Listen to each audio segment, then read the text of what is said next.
Chapter 6. The Yoga of Discipline. Those candidates who sincerely long for a mystical, direct experience must unquestionably begin with the dream yoga discipline. The Gnostic must be very demanding with himself and learn to create favorable conditions to remember and understand all those inner experiences that always occur during sleep. Before retiring to our bed at the end of our daily routine, it's advisable to pay attention to the state we're in. Devotees whose circumstances make them lead a sedentary life will gain a lot if before going to bed they have a short but very lively walk outdoors. A walk will relax the muscles. I must clarify, however, that we must never abuse physical exercises. We need to live in harmony. The supper or the final meal of the day must be light and free of heavy or stimulating foods. Foods that keep us awake or alter our sleep should be avoided. The highest way of thinking is not thinking. When the mind is quiet and silent, so free of daily routine and mundane anxiety, it is then in a state that is 100% favorable for the dream yoga practice. When the superior emotional center is actually working, the thinking process stops, at least for a brief moment. Clearly, that is activated with Dionysian intoxication. Such rapture is possible when listening with infinite devotion to the delightful symphonies of Wagner, Mozart, Chopin, and others. Beethoven's music is especially extraordinary because it makes the superior emotional center vibrate intensely.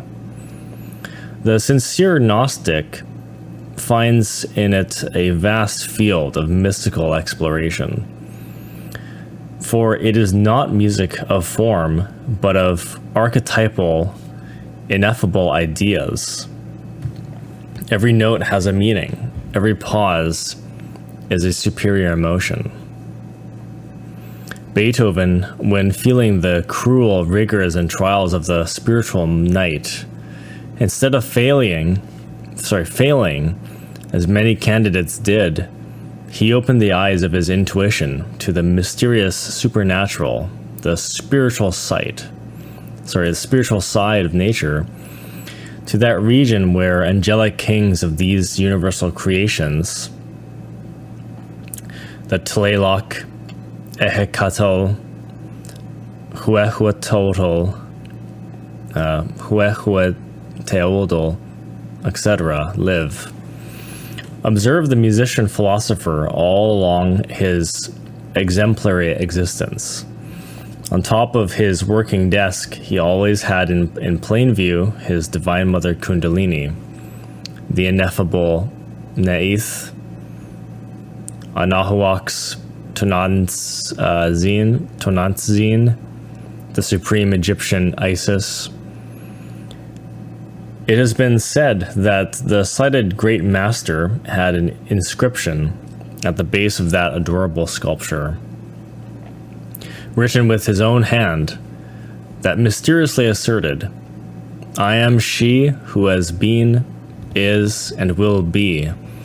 No mortal has lifted my veil." Revolutionary and inner progress is impossible without the immediate aid of our Divine Mother Tonantzin. Grateful children must love their mothers.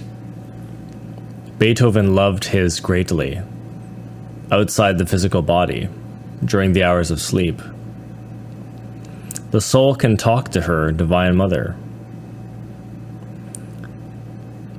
We must, however, begin with dream yoga discipline.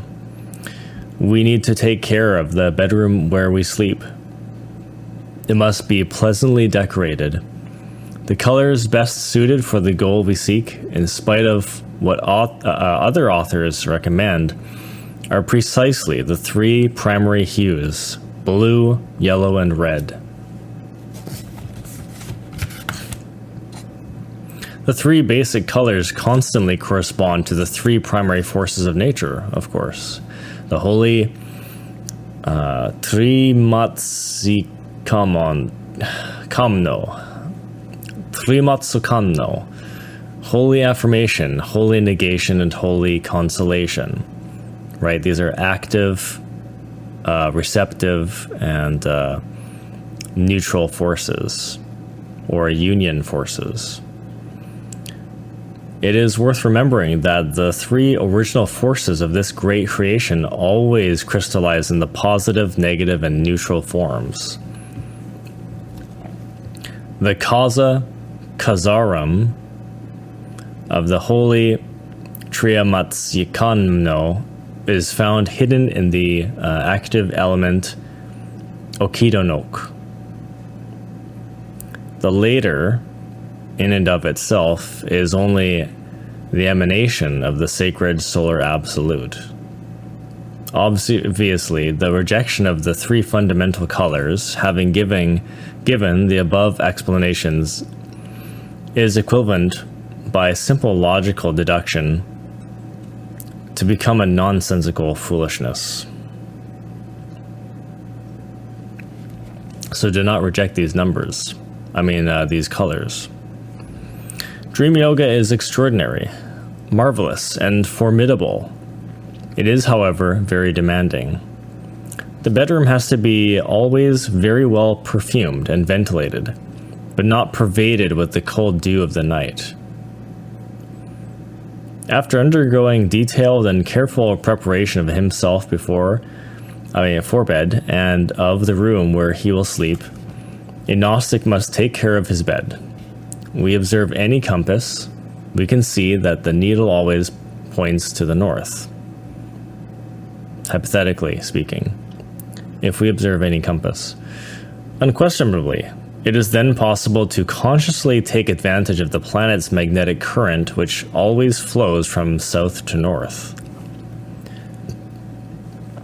A bed should be placed in such a way that the head is facing north. In this way, we can intelligently use the magnetic current indicated by the needle. The mattress should be neither too hard nor too soft. This means that its texture must in no way affect the psychic processes of the sleeping person. Squeaking bed springs or a base that cracks with every small movement of the body are serious obstacles for these practices. A pad or notebook and a pencil should be placed under the pillow so that they can be easily found, even in the dark. Bedclothes must be fresh and clean. The pillowcase must be scented with our favorite perfume.